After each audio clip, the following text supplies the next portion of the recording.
Hello, I am Maggie Keller, And I'm Jared Pryce. and this is your Sailor Station.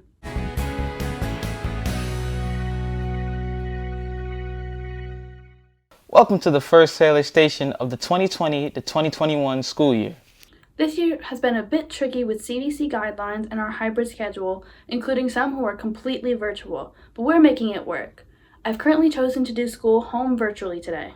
And I'm at home because I'm a totally virtual student. Just to let you know, if you see someone who's not wearing a mask in a broadcast, it is because we're alone in that space. Yes, we are all taking this very seriously. On that note, with the CDC guidelines, we recognize that Halloween was not what it typically has been. Even though Halloween is past, the fall is still a great time of year for ghost stories and, of course, candy. Speaking of ghosts, I heard there was some paranormal activity going on at the middle school. I heard about that as well. Let's find out some more.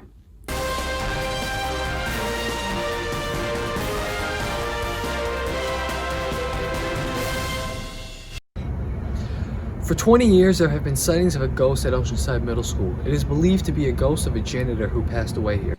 The janitor can usually be seen in the hallway at night, but he can often also be seen outside the school, but still close to the school. Here's some footage that school staff caught of paranormal activity going on within the hallways.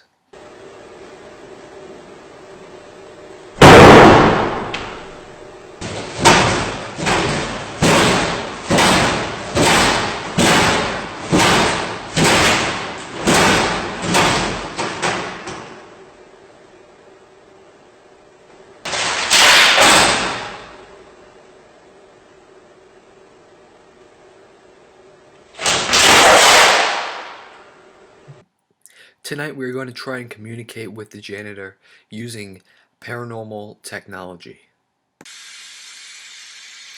Hello, I would like to communicate with the janitor. Is there anyone there?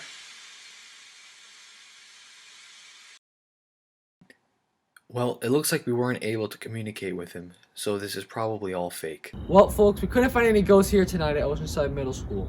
Back to you, Michael. I knew there was something scary going on down there. Me too. We will keep you posted on this developing story and any other Oceanside mysteries that we uncover within the next few months. Personally, I think that we're going to need something more lighthearted than that one. I think we're going to need something sweet. Really sweet, matter of fact. My favorite part of Halloween is the candy. It's hard to decide which is my favorite, but luckily we have Michael Papero. Let's send it to Michael with his review on the best candies on the market.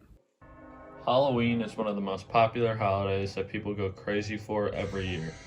One of the best things about Halloween is the candy.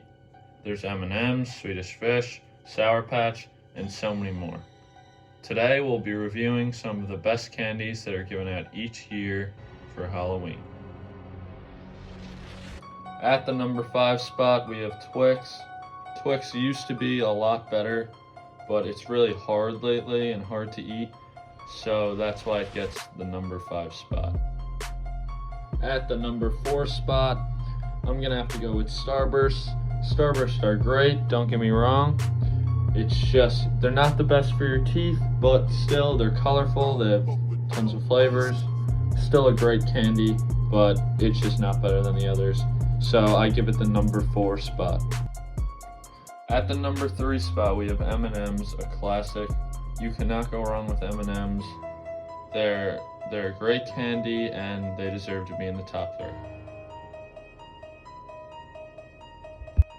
At the number 2 spot, we have Swedish Fish. And I know what you might be thinking, Swedish Fish has to be number 1. But the small packages of Swedish Fish are not as good as the big packages. And therefore, it cannot get the number 1 spot. So that's why Swedish Fish gets the number 2 spot. And finally, at the number 1 spot for best candy, we have Sour Patch Kids.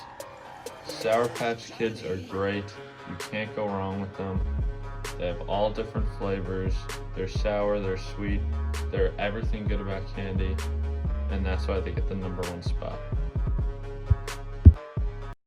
I'm more of a chocolate person myself. I actually think Reese's should have made the list, but I actually do enjoy some of the candies he listed. I wonder if there's any way we could learn how to make something like that. There certainly is. In fact, Allie's going to teach us how to make candy corn. Check it out. Hi, I'm Alley Christel, and this is Alley's Kitchen. Today I'm going to be showing you how to make your very own homemade jumbo candy corn. So to start, sift 1 cup powdered sugar,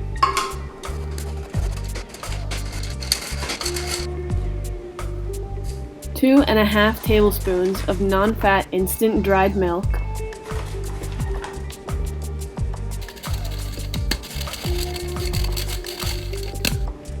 and 1/8 teaspoon salt into a mixing bowl. Whisk it together.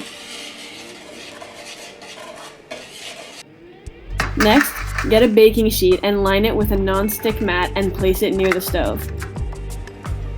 To a pot, add 1/2 cup sugar, 1/3 cup corn syrup,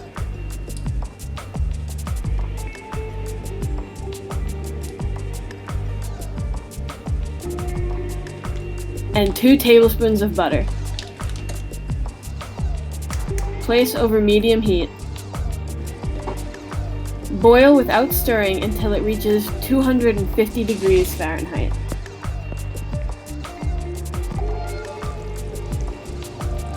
As soon as it hits temperature, remove it from the heat. Add a 1/2 tablespoon of vanilla carefully. Add in your dry ingredients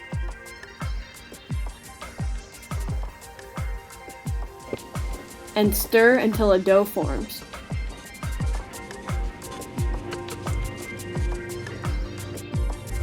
Pour the dough onto your baking sheet and cool, but not for too long or else it'll harden too much and you won't be able to work with it. Cut your dough into 3 even pieces and add your food coloring. Once your dough is colored, roll a piece of each color dough into a thin strip and place them side by side. Pinch together and flatten slightly. Cut out triangles and let them sit for a few hours to dry. Time for a taste test.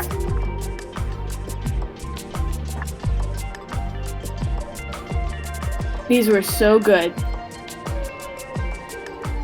And there you go, homemade candy corn that tastes even better than store-bought. Have a happy and safe Halloween. Try this recipe and remember, Halloween calories don't count. I'm definitely going to try that out.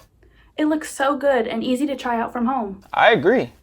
Well, this concludes this episode of the Sailor Station. I'm Jared Pryce. And I am Maggie Keller. And for all things Sailor Nation, We are the Sailor Station.